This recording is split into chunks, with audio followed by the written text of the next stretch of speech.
Malolo mali e aho e ki moelele e tonga onu kotoa, fia ke o taritali lele ki mo tolu, ki ho mo ngahi o ngongo mo le dio kai uma ai televisione tonga ki he hoani.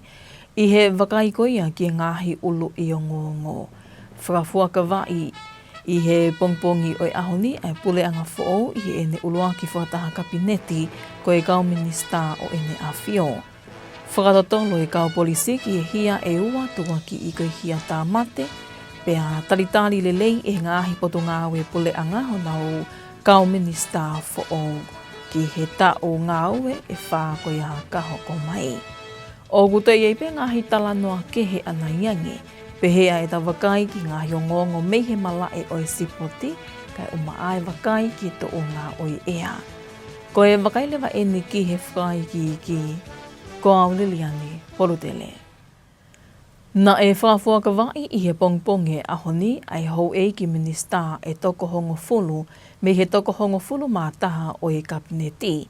Ko hono whaafuaka vai e ni ki nau tonu rorotonga ai fuafua whakataha whakakabineti ko e pule anga fo o. Na i he whale whakapule anga St. George i he pongponge o e ahoni ai whaiongongo e whaleni vai whanua tū Paula o ne o mai e whakai ki. I hawhai ke eke mutokoni palemia i e hili nau fofua whakataha kabineti o e ahoni, ni whahai e tukatawili ami waske Latu ki hongongo e ledio me televisione Tonga, ai ngai ka veinga i e asenita o e nau loa ki kabineti. Pehe ke ngahi whamamafa ne pole i ai ki nau tolu e eki palemia no pele whawhanua.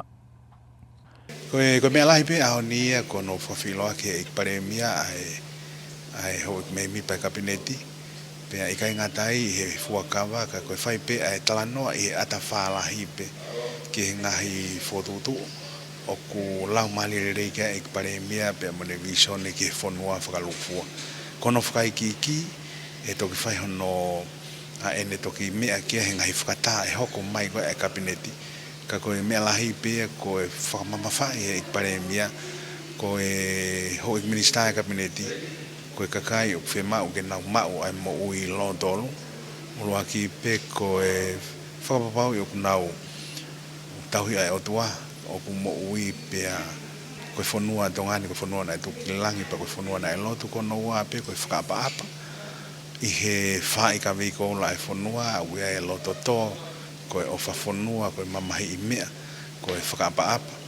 Pea hoko ki ai kono tauhi e lao koe e whanua kamata me koni stu tone pe ke lao mono ngai tutu ni ke hoko ai ho minista o e kabineti o taki e pe e pare mea pe mo tamapirinisi koe fai taki anga e ke whanua whakalukufua ai ku mahino pe ia i he ahoni o ku mautui tatau pe pe mo e pare mea koe urua ki pe koe kamata pe mo e otua a pure anga ko me ia ulerei pe konoa ke tauhi ai tuku whaholo mo tau whatunga motu ai whanua o hanga na ulawe ke nai te hoko mai anu tauhi a lao me koni stutone e koe te whito i mea e tolu na whai kai whakamamafa pe mo e whakaamu i he ata whalahi pe ke ngahi visone ke whakapapau i ku wausia ai tau mua e pure anga ke moko i ke tamatui pe a toka ke hano whinangalo i kai ngatai ka koe kakai o e whanua ai au mau whakafofongai pe mau hoko mai koe me mi pa kabineti pe koe whakao ngāo e whanua o ku mau whakahoko o Moimoi ke tau te whito ki e whanua o ku hono kakai Me doi whahai pe Latu ai tupai pule anga ki nau whahok whatungia lelei ma ai otua pe he ke whanua tu pou mo hou eiki kai pe he ki he kakai o e whanua. Ko whewhafonga pe ai pare mia ai talamonu i he osi kone e fufua kabineti kone i talamonu i he whanua ai whatawange ki tau mau hatau fo o ku whonu keresi ia mo hatau ngāu e ola pea i he kau mai o tua pea ku tuku pāpe e kabineti o hange ko e whakamatala na whakahauka atu koe nai i he ngahi te whito i mea na mea kia i pare mea te mau whakahauka mau le reitaha kono o ngā ke i kai ngata e langi o tua ka koe whinangalo e tamatui pe mo e kakai o Tonga whakalukufua malo.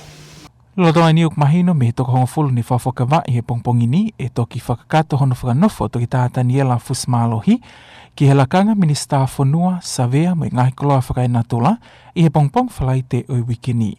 Aiana i kaikini kau i he ulaka pneti o i ahoni maadunga me iha ane lotonga poa ki wholau.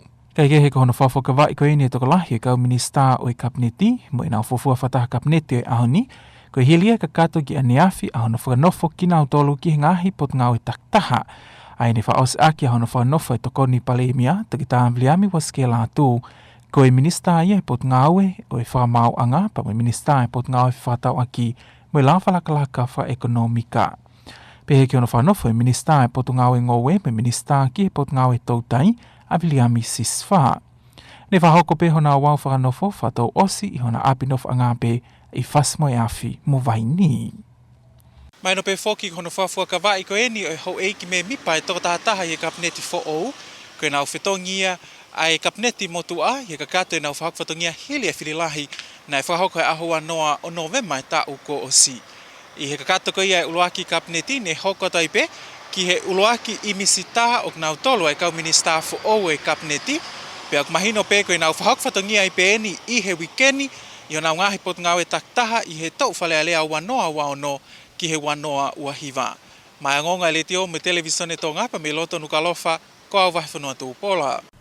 O kulorotonga ngā ue kau polisi ki hono whakatotolo i o hahia e ua toko haki i koe hia tā mate pe whakapo eni. Hilia nge e mālolo ai tangata e ki ta o walungu fulu mā lima miha asini mo e whewhine ta o whangu fulu mā whā i e mahina ko tīsema wana wani mā pe mahina ko o si pe eni.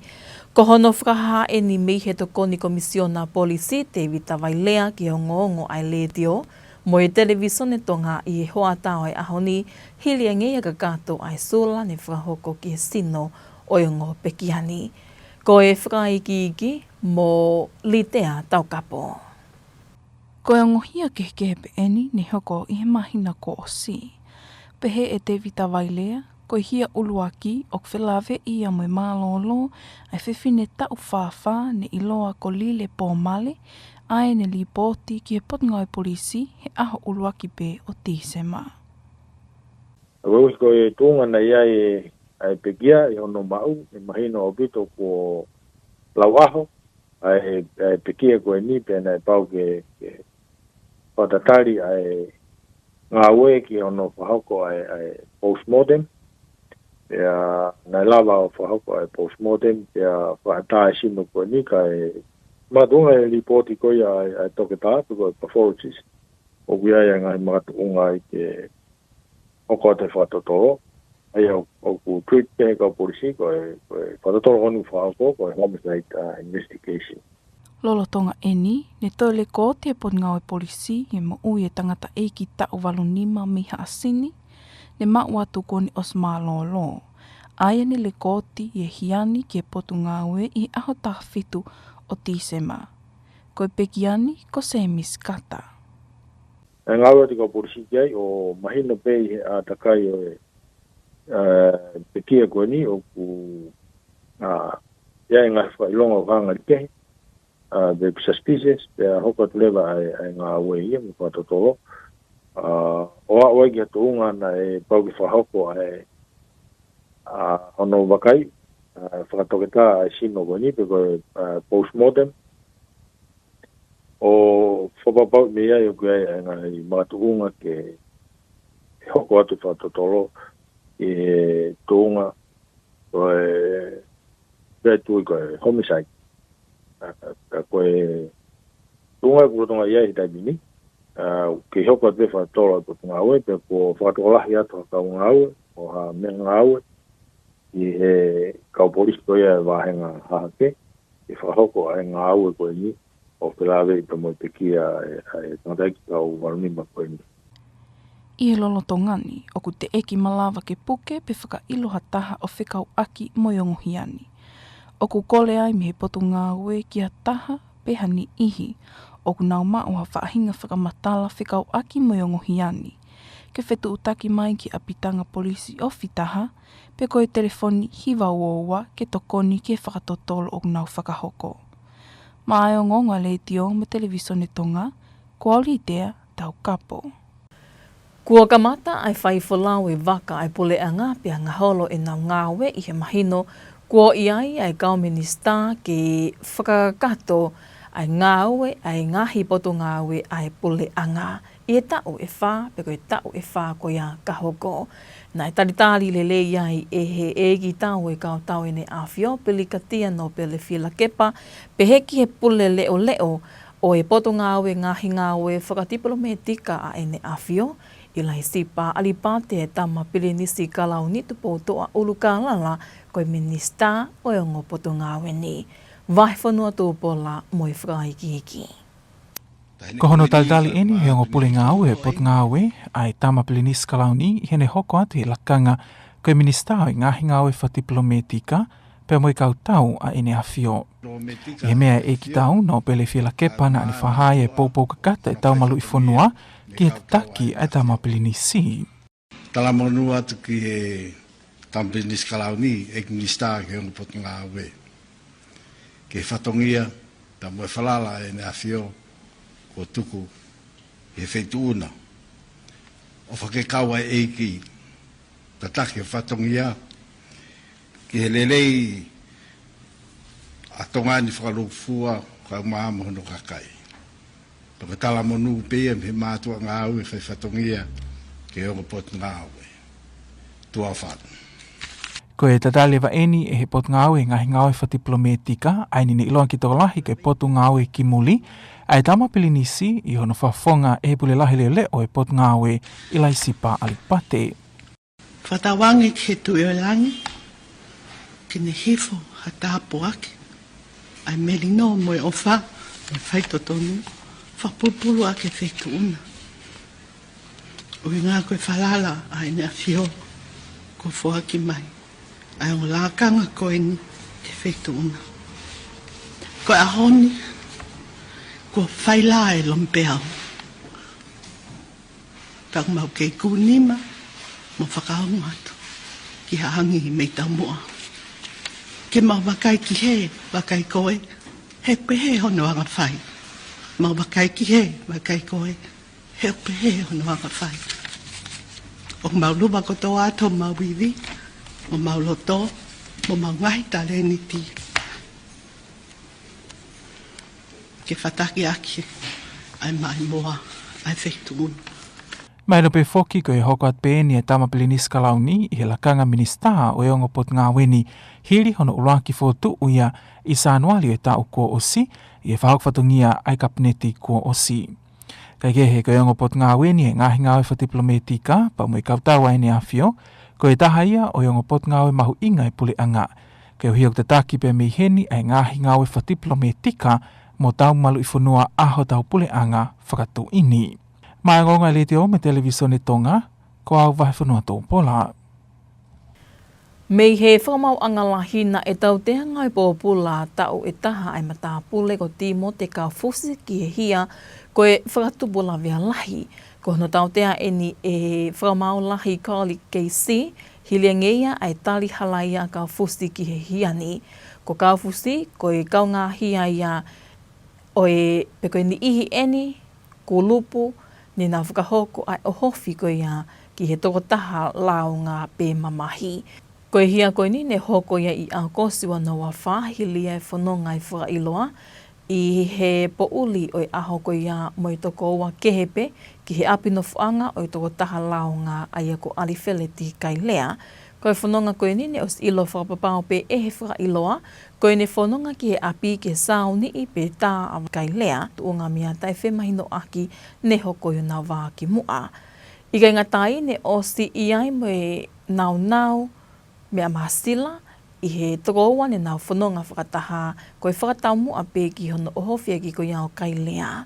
Na e whakahai e he whailoa ki he whakamauanga na ane ta ofi a kai lea i he teimi na ane whainga holai me hono ohofia a ki e ne puke o ange whainga maalie ki ni ihi ne nau whanonga whakataha ke nau whakalawea i a kai lea a ki hame a māsila. I hene pehe ne tui ai ai whakamaolahi o ku tō tonu ke ngā ue pe tautea ngā e pōpula e whakailoa whakataha pe mo ni ihi ne nao kau ngā hia o hofi ko iau tokoni ki hiani ai ane kawai ai whakailoani ko timo te kaufusi. Koe o hofi koe ni koe o hofi hono ua ia ne whakahoko ki he tokotaha laonga i he aho ta taupe. Ka nei kai ha whakamo o ni pau i he whakamau anga ki he whakamo o ni na e kau ai whakailoani i he uluaki o hofi ko ia ne whakahoko. Ke hene i e peme ngai whakamatala ke hene o hake o whikau ake me ka vingani, ka nā e tūtu ne whamawalahi o tau tea ngāwe pōpula tau e taha mahina e walu a timo te kaufusi, ka ke toloi e mahina e walu whakamuimui i he tau ewa i he ngāhi maratuunga.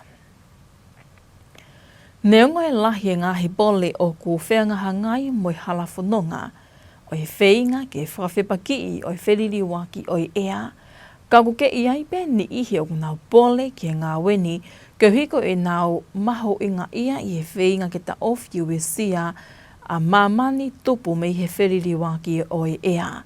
O kukau ki hene kulupu o i whānau ako Pasifiki tau i he wheriri waki o i ea, o i loa i he lea whakapilitania koe Pacific Island Students Fighting Climate Change, ai a ko nau whilia i matapule Tonga ko siwa alovei kune ko e Palestinian o i kautaha ki he tau ewa ka hoko mai.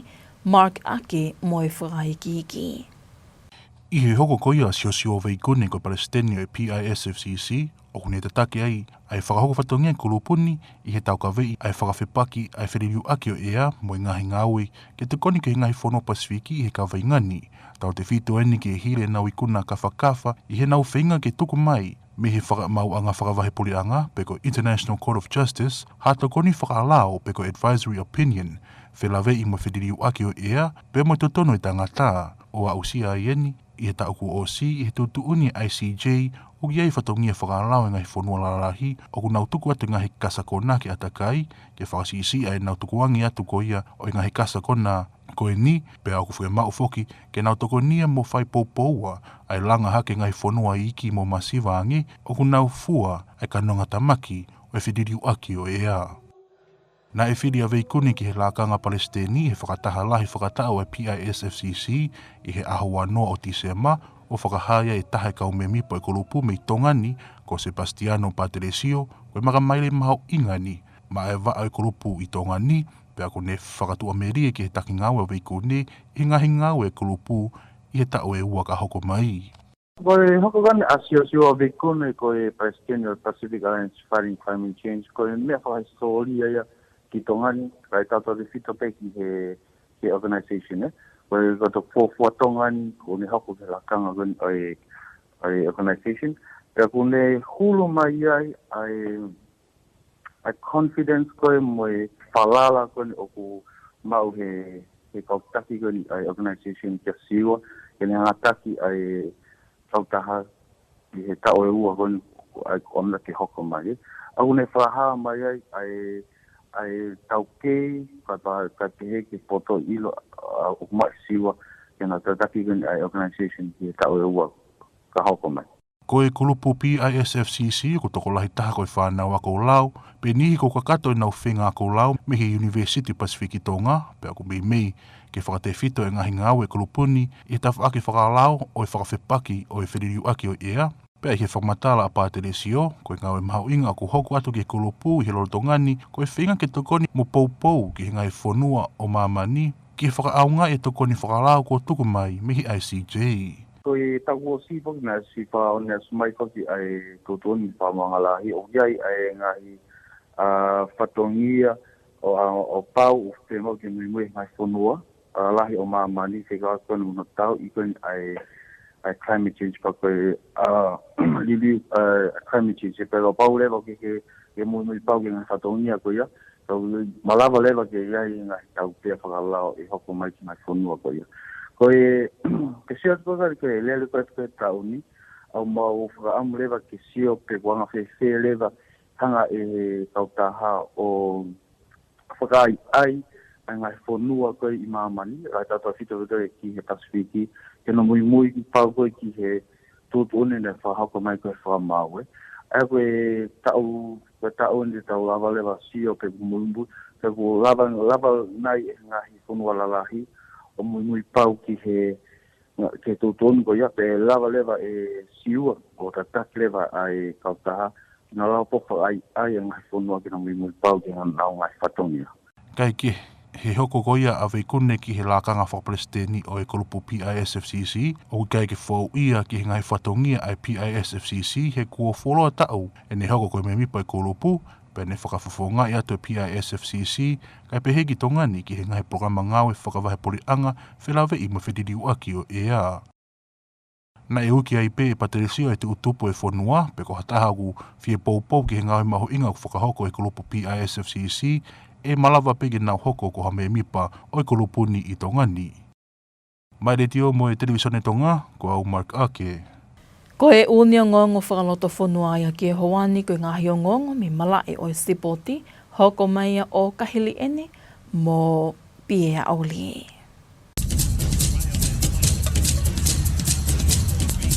Malama tau ki whilonga ki koe wakai eni ki e malai o e sipoti. O ku iai e tō merie ki ha taimi whoki ai ki malai vai ngai tahi toa me he vai ko whātoto e rie sa kātoa hiri e neo whonge ka pōpō e Melbourne Storm hono tukuange mai e video ni whamahasino mo i timia neafi hiri whokia ha mahina e ua e whaitoo e ka whoki hono ulu hange koe whakatapu. Na e tukuange mai he Club Storm haongongo e tau ko o si e ikaiki wa inga kātoa e whiau e nala ela e tauni. Hiri ang whoke whaitoo koe ki e kafo na e whikuki mo ia i whipaki koe a tongani manu sila i novema o e tau ko o si. Ne hange ko o si wai pe amanaki ka Moimoi e Storm he mahino kua more e whainga maari o kātoa ke toi whoki ai ki e mala e vai ngā he tau ka kato. Pea koeni ne whoki hake aniafi o whamaharo sino mo i timi.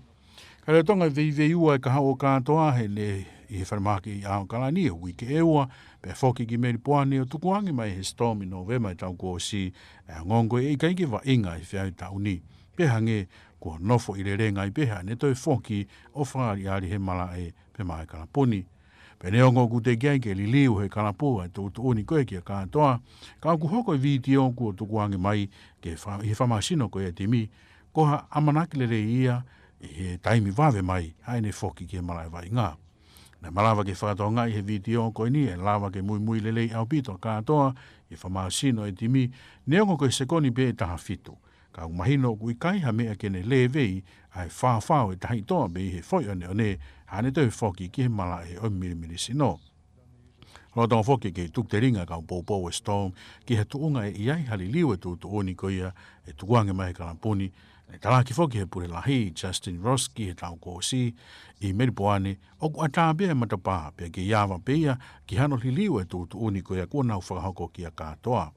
Kage, e toki iai ha tūtu oni a muiange ka koe mea whakawhiawhia taha koe mahino o ku whakakeak lelei au pito a Eliesa kātoa ki hane whoki ki he whiauhi e nāla ela kai behe whoki te wake ipo mamani o teu ke kamata koia i a taha walu o katopa.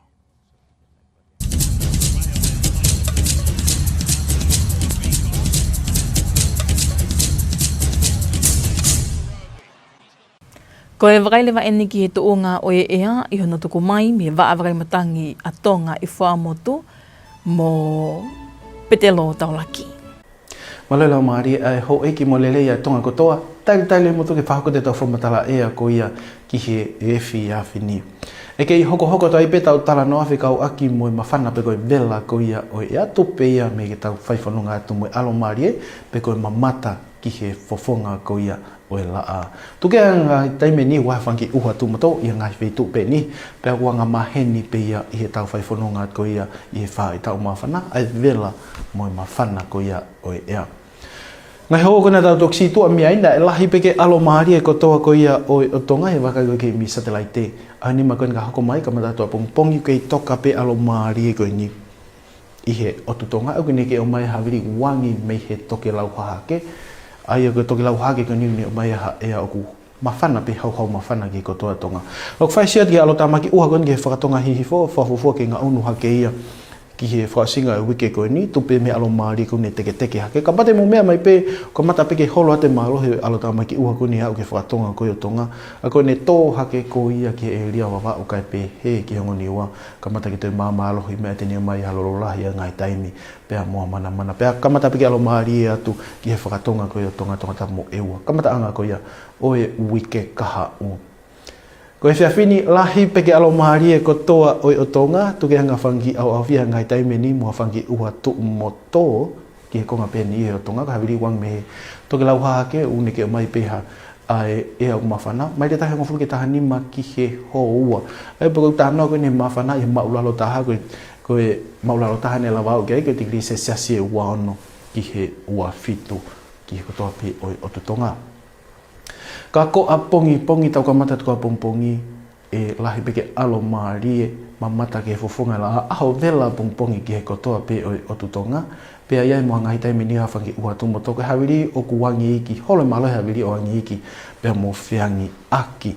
Ko e malunga tahana te taula wau ka pongpongi, mahina opto pe vela la au ke tikri se sasi e tolu ua. Pea e malawa ke toi owa he tolu ua, pe toi vela ngi tau te fito ki he ongo ni ua.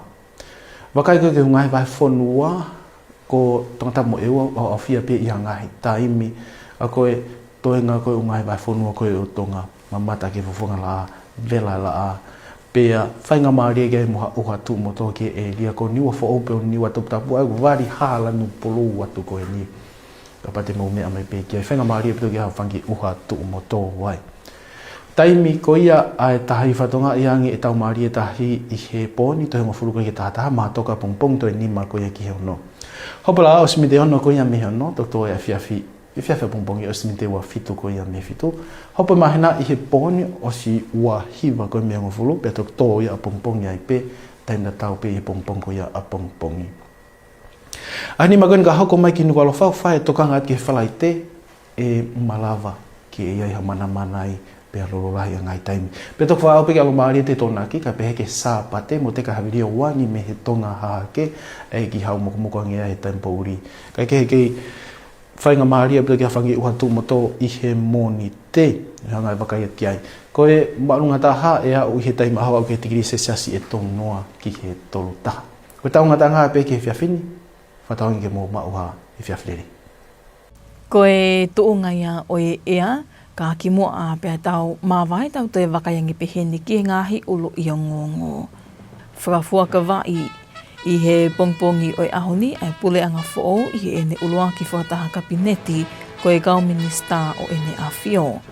Whakatotolo i kau polisi ki e hia e ua tua ki i koe hia tā mate pia taritari lelei e ngahi poto ngāwe pule anga honau kau minista fo ki he ta o ngāue e whā ko ia ka hoko mai. Pea moe ka kato ai peia o ngāhi o ngongo me le dio kai uma ai televisione Tonga ki e howani no whakaamu nea o taki kotoa ato peia ki lato whale kotoa. Ka e maloi tau ke i whi ao mai, ka mō mea.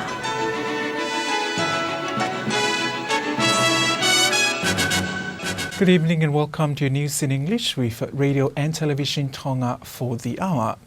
Leading on bulletin tonight, new government sworn in this morning during its first cabinet meeting.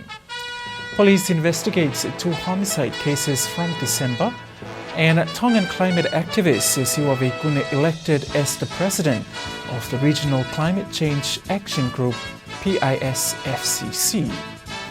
We'll have these and more stories later on in the bulletin with the latest from sports and the latest weather update. Now for the stories in detail, I'm Vaifunato Paula.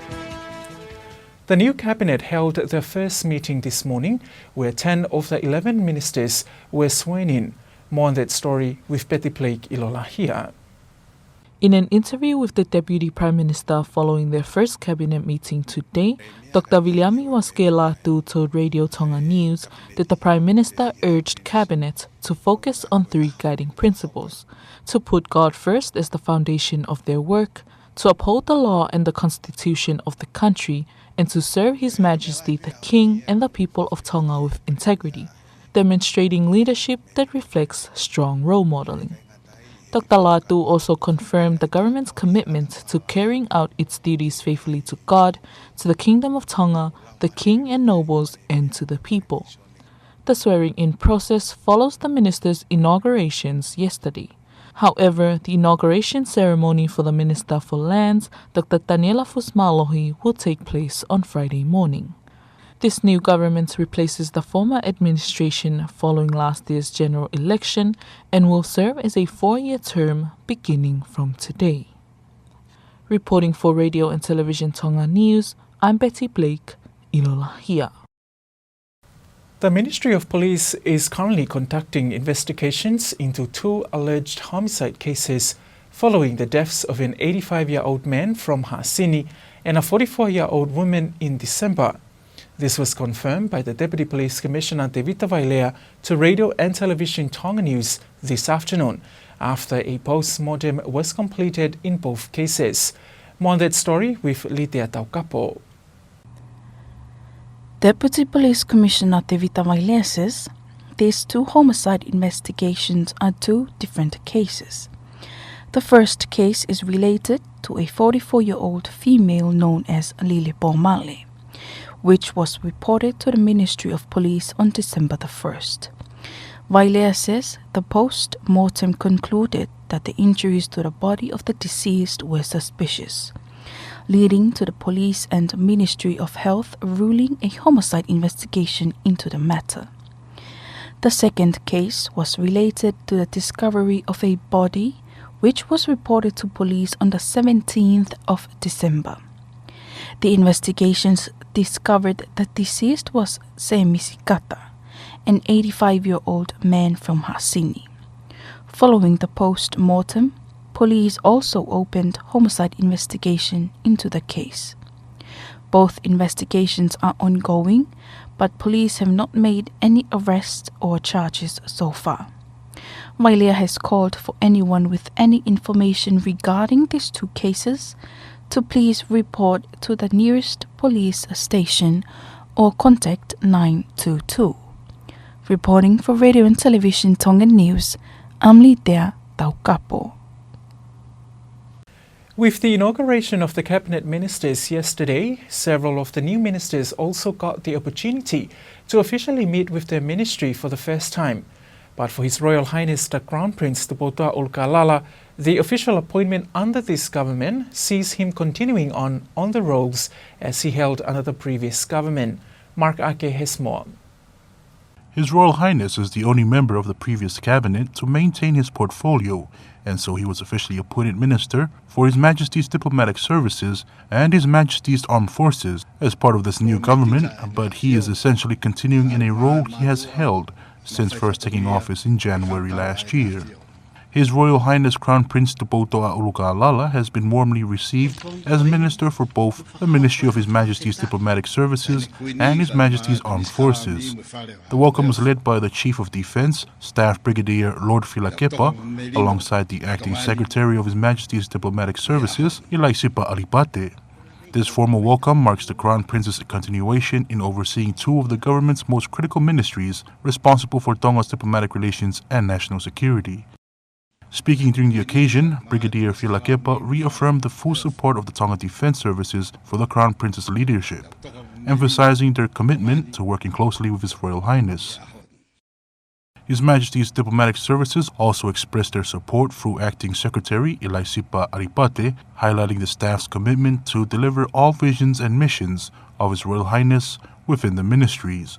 The Crown Prince was first appointed to these ministerial roles in January last year. His Majesty's Diplomatic Services and His Majesty's Armed Forces remain among the most vital arms of government, leading Tonga's international relations and safeguarding the nation under its constitutional monarchy. Mark Ake, Radio and Television Tonga News. From the Supreme Court, Justice Carly Casey has sentenced a man to 1 year imprisonment for causing serious bodily harm after he pleads guilty to the charge. The defendant, Timote Kaufusi, was one of a group who jointly committed the crime, where this incident occurred on the evening of August 2nd, 2024, when the defendant, along with 2 other persons, went to the home of the complainant, Alifileti Kailea, and attacked him. The court also heard that the defendant knew well and aware that they were heading to the complainant's home with the intention to confront and revenge on the complainant by seriously assaulting him. The defendant knew that the other people in the joint enterprise had weapons and that they intended to use them in an attack on the complainant. The defendant admits that he did restrain the complainant when he attacked to run away from his attackers, thereby allowing one of the others to seriously injure the complainant. In those circumstances, Justice Carly Casey said the defendant must be sentenced on the same basis as the other attackers as a knowing participant in a joint enterprise to attack and seriously injure the complainant. This attack was the second attack on the complainant on the same day. However, the court has disregarded that fact as there was no evidence that the defendant was involved in the earlier attack. However, there was other information about this case that the Supreme Court heard, and however, the Supreme Court sentenced Timote Kaufusi to a 20 months imprisonment, with the last 8 months being suspended for 2 years on conditions. As such, the defendant will only serve 1 year in prison. And despite the hardship faced by those fighting for climate justice, there are few who remain vigilant in climate action. This includes the Pacific Island Students Fighting Climate Change, or PISFCC, which includes a Tongan student, which has been elected as the president of the organization for the next 2 years. More on that story with Mark Ake. A local climate advocate, Nuku'alofa, takes the helm at the PISFCC after having been a long-time member representing the group and Tonga at several international events advocating for climate change. The PISFCC group is responsible for bringing the biggest climate case to the International Court of Justice. The group was founded in 2019 by 27 law students at the University of the South Pacific in Vanuatu, who were fed up with the slow global climate action and decided to present the world's most pressing problem before the world's highest court. Their efforts came to fruition last year when the International Court of Justice delivered the climate advisory opinion in July. Veikune was one of the Tongan students in the PISFCC who joined the rest of the team, many representatives of NGOs and CSOs, and many others who supported the cause in Hague to hear the advisory opinion delivered by the ICJ. During the group's biannual general meeting last December, Veikune was elected to lead the organization for the next 2 years. A member of the PISFCC Tongan chapter and former PISFCC Vice President Sebastiano Pateresio told Radio and Television Tonga News that Veikune's appointment is a significant moment for the group, and he is looking forward to supporting Veikune and seeing where he leads the group during his term. The election of Siwa as president of the Pacific Island Students Fighting Climate Change is very important, both for Tonga and the wider Pacific region. It reflects the growing confidence in Tongan leadership, and it also acknowledges the valuable contributions that Tonga continues to make to regional cooperations in fighting against climate change. But more specifically, Siwa's election recognizes his experience, inclusivity, and also ensures that the perspectives of smaller Pacific Island states are meaningfully represented at the regional level. So this is a very important step in strengthening Pacific ownership and also collective decision-making within the organization. And I trust that he will continue to lead the organization with humility, consultation, and also a very strong sense of regional solidarity. So I believe Siwa's humble character will continue to forge strong alliances of regional solidarity, and also continue to build on existing initiatives while being open to innovation, especially engaging with youths and strengthening partnerships across the Pacific. The PISFCC group is made up largely of law students or young people who have completed their law studies from across the Pacific, including Tonga. Their work is largely focused on the legal aspects of combating climate change. According to Pateresio, the key tasks that they are looking ahead to include helping and support countries in making use of the opportunities that have now been opened by the ICJ Climate Advisory Opinion. With Veikune leading the PISFCC now, Pateresio hopes this would be encouraging for many more students and youth in Tonga to join in the group's efforts to combat climate change, inviting anyone interested in taking action to reach out to the Tongan chapter. Mark Ake, Radio and Television Tonga News. And that's it from the local scene. Sports is up next after this break with Pia Olie. Stay tuned.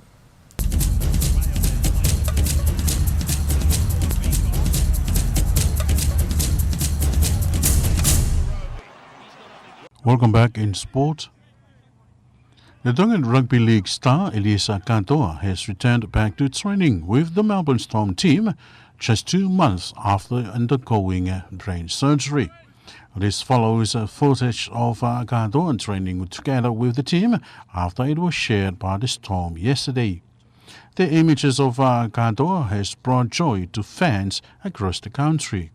Katoa, the world best edge forward, was ruled out of the 2026 season after suffering 3 head knocks in 90 minutes during a test match for Tonga against New Zealand in November.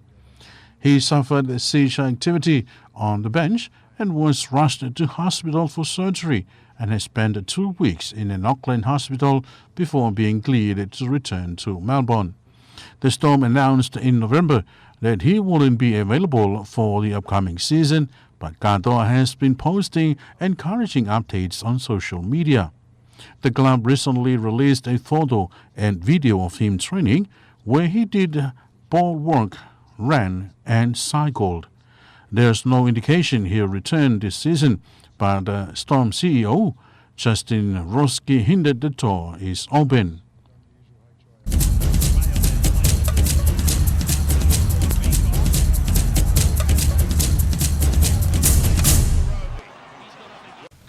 That was sports with Pierre Olie. Now looking at the latest weather update to be presented by Pitelo Taulaki, a meteorologist from the Tonga Met Office from Fuamotu. Evening once again from our Tonga Meteorological and Coastal Radio Services. Continuously, we will be talking temperatures in terms of very hot and warm associated with high relative humidity continuously. This is just due to very strong sunshine that we are expected. And once again, this is usual time of the year that we are having those conditions, the peak of those conditions. Nonetheless, we'll be expecting once again some partly cloudy with some few showers to some of us. In the past few hours, we were experiencing clear spells fine with very strong sunshine across the area of responsibilities. Now, here's the setup for the next upcoming 5 days. We still have that ridge of high pressure across the area associated with northeasterly, and that northeasterly is still wafting in humid and moist conditions. Another concern here is this spells of heavy spells here towards to the south, and once again tended to move in and lose it in strength as it moves towards to the south. But as it moves towards the central and to the north, and once again it will strengthen, causing some disruption, some heavy downpour, even some major risk of thunderstorms. Things will start to clear up towards the south end once again as we start off by next week over Tongatapu and Ewa. Starting this evening, it's going to be fine, bright skies for many of us, some partly cloudy towards the south end once again, and some isolated showers. The winds will be northeast, 10 to 15 knots. And those northeasterly flow will be associated with bringing in those numbers here of lowest temperatures, still quite warm and uncomfortable for sleeping. And for tomorrow, still having that clear spells towards to the vast of maturity, some cloudy periods towards to the south, but it will be a sunny day, very strong sunshine with some isolated local showers. And for island divisions, but before we move into island divisions, our highest temperatures will be reaching the peak of 32, or it could be more exceeded than 32, particularly over to the north and once again over Nuku'alofa and Tongatapu. So it will be a very hot day for tomorrow.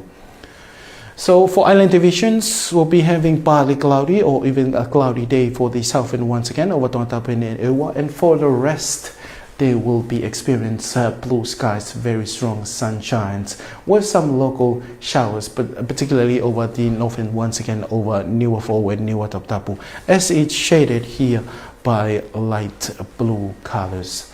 And for the rest of the day for tomorrow, that keeping our eye into our southwest once again, that the spells of disruptions will meandering and slowly moving into Tongatapu, and it will expected for Friday. Tide predictions, we'll be having our high tide for tonight at 10 to 10. Low tide will be tomorrow morning at 5 to 6. Sunrise will be 6 minutes past 6. Sunset will be 27 minutes past 7 tomorrow evening. Moonrise will be tonight and 29 minutes past 10. And the moonset will be tomorrow morning at once again same time. Approximated, we'll be expecting 12 hours durations of the moon for Tongatapu. At last, the 5 days outlook for Nuku'alofa in particular, our concern is for Friday. We might expect some heavy downpour and also some potential risk of thunderstorms. Things will start to clear off by Saturday, so we're expecting fine, bright skies, clear spells, very strong sunshine once again returning by Sunday until Tuesday. There will be some cloudy periods nonetheless on Monday. Not forgetting the winds will be turning southeast as we start off with Sunday. So during the night time we'll be having a bit cooler air temperatures compared to the past few days. But for the daytime we'll be experiencing 30 to 31. So wherever you are watching from, take care. I'll see you soon. That was Petelo Daulaki with the latest weather update, wrapping up your English news package with Radio and Television Tonga for the hour. But before we part, here's one final look at today's top stories. New government sworn in this morning during its first cabinet meeting. Police investigates 2 homicide cases from December. And Tongan climate activist Sesiwa Kune elected as president of the Regional Climate Action Group, PIS-FCC. And that's it for tonight. Thank you for joining us. I'm Paula. Good evening.